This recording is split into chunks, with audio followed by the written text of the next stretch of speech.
إن الحمد لله نحمده ونستعينه ونستغفره ونعوذ بالله من شرور أنفسنا ومن سيئات أعمالنا من يهده الله فهو المهتد ومن يضلله فلن تجد له وليا مرشدا وأشهد أن لا إله إلا الله وحده لا شريك له وأشهد أن محمدا عبده ورسوله صلى الله عليه وعلى آله وأصحابه ومن اتبعه Ғаләмнәрне юктан бар кылып, безне үзенең күпме генә санасак та санап бетерә алмаслык сый-хөрмәтләрендә, киң нигъмәтләрендә яшәтүче Раббыбыз Аллаһ Тәгаләгә мең шөкерләребез,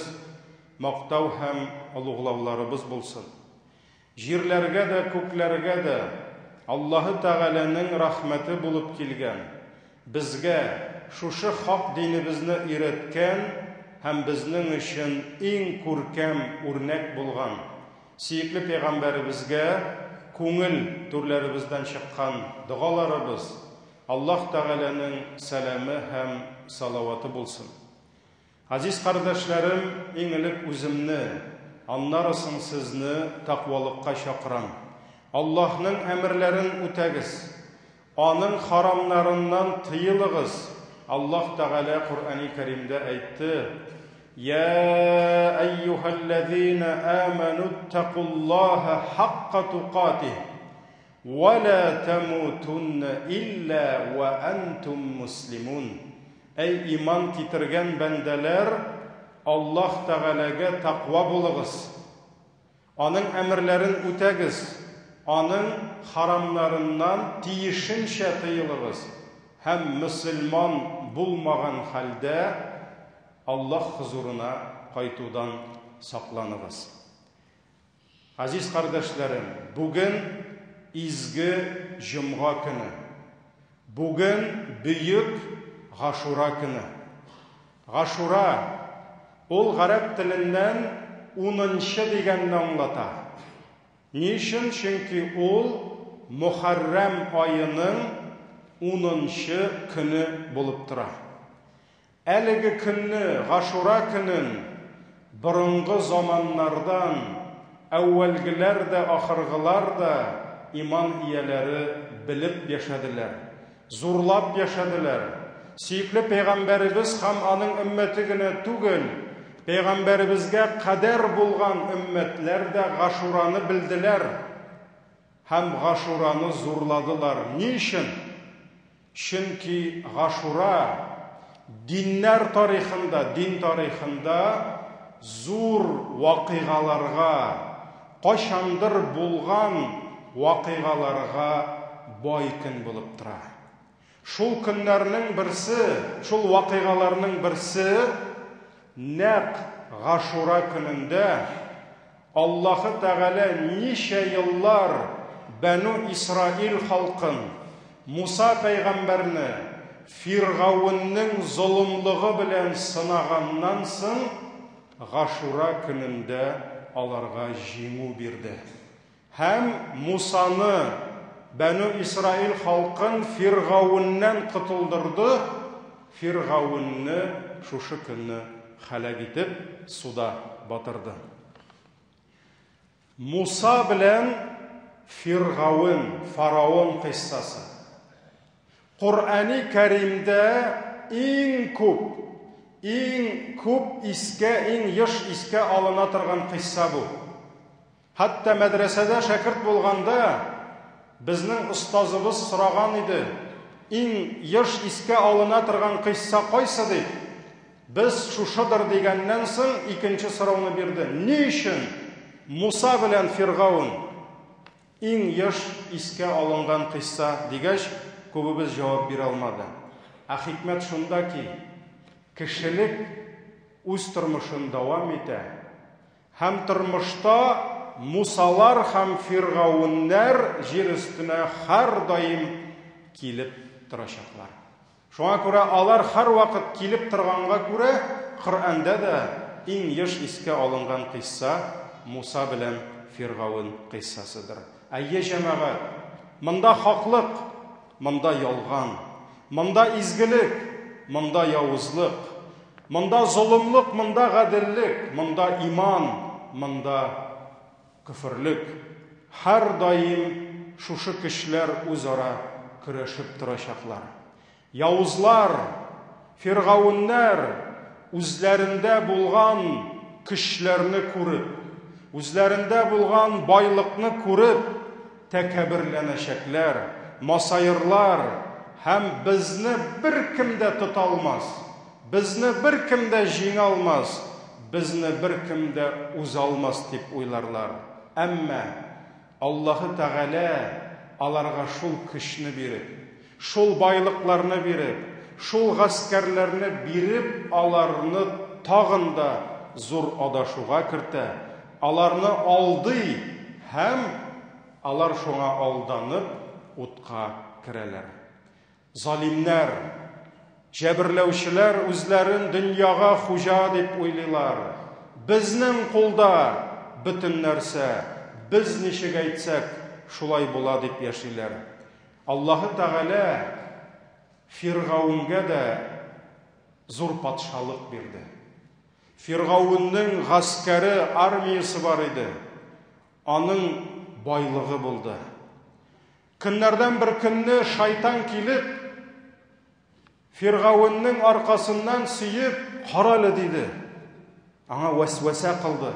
"Кара, бу синең җирләрең, бу синең байлыкларың, бу синең гаскәрең, бу синең кулларың, сиңа табыналар. А не ты ли Бог на этой земле?" диде. "Син түгел микән иләһ?" диде. Шушы вәсвәсәгә ул алданды. Фахашара фанада. Аллаһ Тәгалә Назигат сүрәсендә әйтте, шул заман Фиргавын ди, бөтен халыкны җыйды ди. Җыйды ди. Шуларның каршыларына чыкты ди. Фaqala ana rabbukumul a'la дип әйтте ди. Мин сезнең бөек Раббыгыз.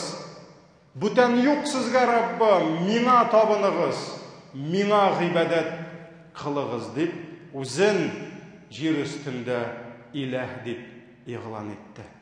Бүтән халыкны үзенә кыл итте. Бүтәнесен табындырды. Каршы чыгучыларны юкка чыгарды. Әмма бөек дәрәҗәләргә, муллыкка, байлыкка ирешкән кешенең иң курыккан әйберсе нәрсә җәмәгать? Тәмле әйберне татып караганнан соң ул әйберне гел татыйсы килә. Бөек дәрәҗәгә менгәннән соң кешенең иң курыкканы шушы дәрәҗәсен югалту. Адәм дә шуның белән алданды. Иблис килеп, "Беләсеңме син, Адәм, нигә Аллаһ ни сәбәпле сиңа бу җимешне тыйды, харам кылды" диде. "Бу бит самаратул хульд, бу бит мәңгелек җимеше, это плод вечности" диде. "Моны ашасаң, гарантия җәннәттә мәңге каласың" диде. Менә шуның белән Адәм алданды һәм бөтенесе дә алдана. Тәмле ашаган аның гел тәмле ашысы килә. Яхшы машинада йөргән аның яхшы машинада йөрисе килә. Дөнья ләззәтләрен татыган ул бу ләззәтләрне югалтам дип курка. Фиргавын да кашан аның күңелендә тынычлык бетте. Кашан ул төш күрде. Һәм төшендә шушы аңа табынган Бәну Исраил халкыннан чыккан бер егет аның бөтен патшалыгын тармар итте. Аны патшалыгыннан, шушы дәрәҗәсеннән, байлыгыннан мәхрүм итте.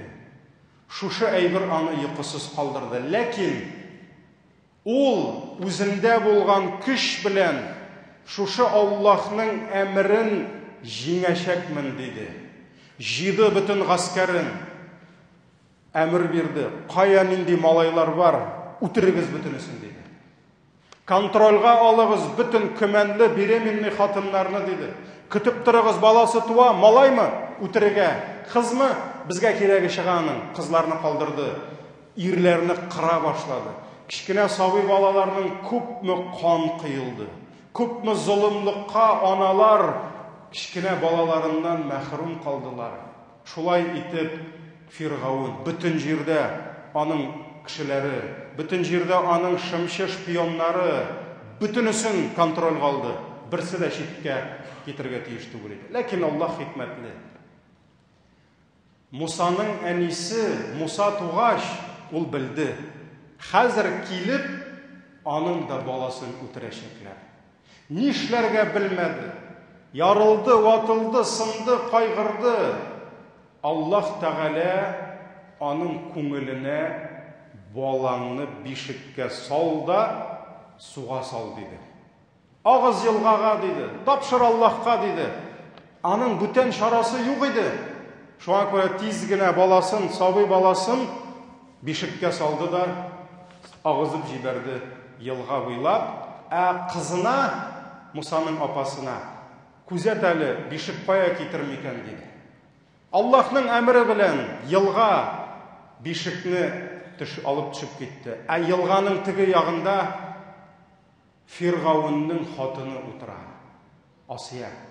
Һәм ул шушы ағып келген бишіктәге сабыйны күріп шатланды, қуанды.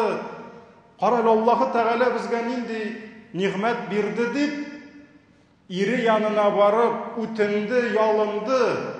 Әйдәлі бу балаға тимик, қалдырык аны, әгәр керексе үзебезгә бала итеп алырбыз дип ялынды да, хатын кыз әлхамдүлиллә үзенекен эшләде. Фирғауын ризалык бирде. Әле ул гына түгел. Аллах әмір бирде кичкенә балага бер ананың да имейін капмаска, күкрәген капмаска. Бала үлә, ашый алмый. Бүтін аналарны китерәләр, берсен дә кабул итмей. Шуннан соң читтә торган карап, апасы килеп, анда бер әни бар. Бәлки шуның күкрәген кабул итер, ризыгын кабул итер дип, әнисенә күрсәтте Мусаны. Һәм аны китерделәр дворецка. Муса әнисенең күкрәген кабул итте. Булды, маңа әни дә таптык дип шатланып, Мусаның үзен генә түгел, әнисен дә кырып киттеләр дворецка. Менә шулай иттереп бүтін система эшләде Фирғаунгә. Аллаһы Тәғәлә шушы аңа кирәк, ул үтерәсе баланы китереп тоттырды Фирғауынның қолына. Һәм нәрсә диде? Ашатып үстер моны диде. Үзеңнең өеңдә диде. Һәм үзен юкка чыгарушы Мусаны Фирғауын үз кулы белән үстерде. Менә бу Аллаһы Тәғәләнең бийек әмре булды. Ничә еллар үткәч, Муса Раббысының әмре белән пәйгамбәр булды. Һәм Фирғаунгә каршы чыкты. Син иләһ түгел, хак иләһ ул Аллаһ дип игълан итте. Һәм үз өстенә күпме авырлык, күпме сынаулар алды. Ләкин Аллаһ аны саклады. Һәм күпме сынаулар үткәннән соң Муса үзенә иман китергән аксакалларны, галимнәрне, Бәну Исраил халкындагы иман ияләрен җыеп качып китте. Муса качып китте Фирғауннан, Аллаһы Тәғәләнең әмрен үтәп. Ләкин качкыннар юлларында зур киртәгә юлыктылар. Кызыл диңгез. Бер кая китеп булмый. Менә арттан Фирғаун килә, ишетеп качканнарын берсен дә кызганмый, берсен дә калдырмый. Шул вакыт нинди сынаулар үтте микән Муса? Аның йөрәгендә нәрсәләр булды микән? Аның янында иман ияләрен Аллаһ ничек сынады микән? Бәлки кемдер уйлагандыр, шунда яткан булсак кыл булып, әле исән булырык дип. Ләкин Аллаһның әмре үз вакытында килә. Инде халак булдык дигәндә Аллаһның икенче әмре килде. Беренчесе Мусага нинди иде? апшығып кет, жид ал кет деді. Аллахның әмірі жетмеші ол жимады бір кімді де. Екінші әмір, қолыңда таяғың бар ма? Бар. Мына шушы таяғың білен деңгіз янына келді, деңгізге сұқ дейді. Мына мұхтарам жамағат, көбіміздің деңгіз көргені бардыр, шулай бейді. Бабайлар көтеріп жүрген таяқның да көргеніміз бар. Мына шушы таяқ білен ұшы қырыйы көрілмеген Волга Иділ елғасы ғына түгел, Қызыл деңгізге таяқ білен сұққаннан нәрсе өзгереді. Ләкин әмір келді. Хам Муса өз ішін ішләді, келіп таяқ білен сұқты. Хам тәфсирде келе Аллахның әмірі білен деңгіз ашылып кетті де. 12 зур коридор барлыққа келді. Түбіне қатлық ашылды. 12 коридор. Хам Аллахның әмірі білен алар шығып кеттілер. Алар ортларынан Фирғауын ғаскәрі білен кіріп, Аллах әмір берді де, ол коридорлар ябылды. Алар анда халак болдылар. Кім деңгізні айырды? Муса ма? Таяғы білен? Yok. Муса өз ішін ішләді. Аллах аңа сенің ішін нәрсе дейді? Менің әмірім білен, таяқ білен сұқ қалғаным мен ішлейм дейді. Шоңа көре, мұхтарам жамағат, мына шушы Ашура күнләрендә Аллаһ Тәгаләнең бүйек әмре үтәлде. Һәм Аллаһ Тәгалә Әл-Ән'ам сүрәсенең 45-нче аятында әйтте: "Фақути'a дабирул қаумиллазина заламу." Шул вакытты зулымлык кылган, кешеләрне җәберләгән шушы халыкты аның ди ахыргы кешесенә кадәр без аларны тормар иттек ди. Ахыргы кешеләренә кадәр без аларны корыттык ди. Аллаһ Тәгалә бер залимне дә калдырмады шунда Фирғаун янында. Бүтүнесен батырды, бүтүнесен халак итте. Валхамдулиллахи раббил аламин. Галәмнәр хуҗасы, Фирғаун түгел галәм хуҗасы, галәмнәр хуҗасы Аллаһка хәмд мактау булсын диде. Бу Әл-Ән'ам сүрәсе 45-нче аят. Шулай ук Аллаһ Тәгалә икенче бер аятта әйтте: "Ва нуриду ан намунна алаллазина истуд'ифу фил арди." Аллаһ Тәгалә әйтә, менә шушы хәл белән, шушы вакыйга белән ди, Ашура көнендә булган вакыйга белән biz ди җир өстендә кимсетелгән, җир өстендә рәнҗетелгән ничә еллар Фирғаун рәнҗетте халыкны, рәнҗетте иман ияләрен. Һәм Аллаһ Тәгалә әйтә, ничә еллар җир өстендә рәнҗетелгән, кимсетелгән халыкка ди, менә шушылай рәхмәтебезне насип итәргә теләдек ди. Рәхмәтебезне бирергә теләдек ди. Ва наҗ'алахум аимматан ва наҗ'алахум алварисин ди. Һәм без аларны ди, шушы кимсетелгән кешеләрне җир өстендә күтәрдек ди.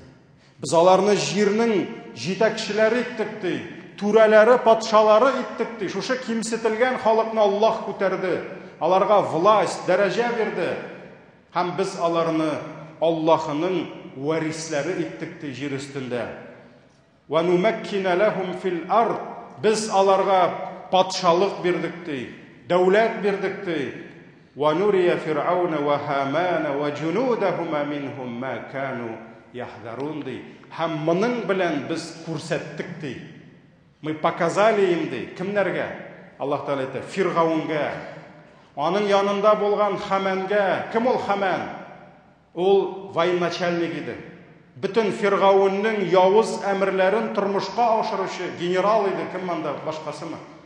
Аллаһ Тәгалә әйтә, без аларны кисәтүне менә гамәлдә күрсәтергә булдык. Аллаһ кисәтте бит теге вакытта төш белән. Төш күрсәтте Фирғаунга. Менә бер егет киләчәк, bütün дәүләтеңне, гаскәреңне юкка чыгарачак диде. Менә Аллаһ Тәгалә шушының белән без аларга күрсәттек ди. Әйе җәмәгать, менә Муса, менә Фирғаун. Менә Фирғаунда күпме көч, күпме куәт иде. һәм Мусада күпмейді. Сабый бала булып килде, бишектә, бер нәрсәсе юк. Қалақ тотып, ашый да белмейді. Аллаһу Тәгалә ничек аны зурлады. Һәм мөхтәрәм җәмәгать, менә шушы Мусалар һәм Фиргавуннар, алар һәр даим җир өстендә булачаклар. Бүген дә җир өстендә Фиргавуннар әз түгел. Бүген дә җир өстендә Намрудлар әз түгел. Кайберләре зуррак Фиргавуннар, кайберләре бераз кечерәк Фиргавуннар, ләкин зуррак булырга хыялланалар. Менә җәмәгать, шушы һәм башка гыйбрәтле вакыйгалар ишендә без Гашураны зурлыйбыз. Шушы бүйек Гашура көнендә мөселманнар гына түгел, хәтта пәйгамбәребез янәшәсендә яшәгән Яһуди халыклары, древний иудейский халыклар да Гашураны зурлый торган булганнар. Абдулла ибн Аббас радияллаху анхума, Аллаһ разый булсын, аннан да әтисеннән дә сөйли. Сөйкле пәйгамбәребез Мәккәне калдырып Мәдинәгә килгәч, чөнки Мөхәррәм айы, без сөйләштек, ул хиҗрәт айы. Ул хиҗрәт кылынган шушы зур вакыйгалар, пәйгамбәребез Мәдинәгә күчеп килгәч, ул күрде андагы кешеләрнең Гашура көнен зурлап ураза тотуларын ди. Анда яшәгән яһүдләр ураза тоталар иде, Гашураны зурлыйлар иде. Һәм Пәйгамбәр саллаллаһу алейһи ва саллям сорады: "Сез нигә бу көнне зурлыйсыз? Нигә ураза тотасыз?" ди. Шундан соң әйттеләр: "Гашура ул бүйек көн" диделәр. Яумун азим, бүйек көн диделәр. Бу көнне Аллаһ Муса пәйгамбәрне коткарды һәм Фиргавунны суда батырды ди. Шуңа күрә Муса пәйгамбәр Аллаһка шөкер итеп Гашурада ураза тотайды. Biz дә тотабыз дип әйтте шушы яһүдләр. Шуннан соң пәйгамбәребез нәрсә диде? Минем Мусага хакым зуррак диде. Мин сезгә карыйм, мин аларга карыйм, Мусага якынрак диде. Ягъни без мөселманнар Мусага якынрак аларга карый. Һәм үзе дә Гашурада ураза тотты. Һәм үзенең өммәтенә дә Гашурада ураза тотыгыз дип әйтте. Менә шулай иттереп, мөхтәрәм җәмәгать, без мөселманнар шушы Гашура байрагын сакларга тиешбез. Шушы Гашура көннәрен каршы алып, шушы көннәрдә Аллаһ ризалыгы өчен розаларыбызны тотып, менә шушы тарихта булган бүйек вакыйгаларны искә алып, шул Мусаларны, Фиргавуннарны искә алып, һәм Фиргавуннарның ахыр нәтиҗәсе нәрсә булды һәм нәрсә булачак, шулардан гыйбрәт алып яшәргә тиешбез. Раббым Аллаһ безгә үзе ярдәм бирсен. Баракаллаху лана ва лакум фил Кур'анил азим ва нафa'ana bil ayati ва зикрил хаким. Иннаху хувал гафурур рахим.